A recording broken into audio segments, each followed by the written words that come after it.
নবী মুস্তাফা সাল্লাল্লাহু তাআলা আলাইহি ওয়া সাল্লাম ইরশাদ করেছেন, রাওয়াহু তিরমিজি, সহিহ ইবনে হিব্বান, মুসনাদ আবু ইয়ালা, বহু হাদিসের হাওয়ালা আছে। তার মধ্যে ৭৬ থেকে একটা হাদিস তিরমিজি শরীফ, এটা তো আর অস্বীকার করতে পারবে না, এবং ইসনাদ সহিহ, সহিহুল ইসনাদ আছে, দেখে নিতে পারে।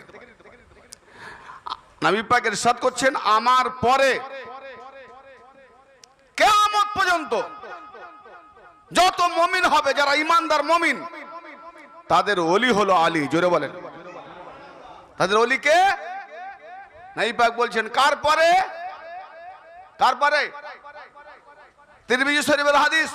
হয় তিরমিজি হাঁটাও, আরে নালে মোল্লা তন্ত্র জবাব দাও। কি জবাব চাইছি আমি? যে নবী পাকের পরে তামাম মুমিনদের ওলি কে? আলী।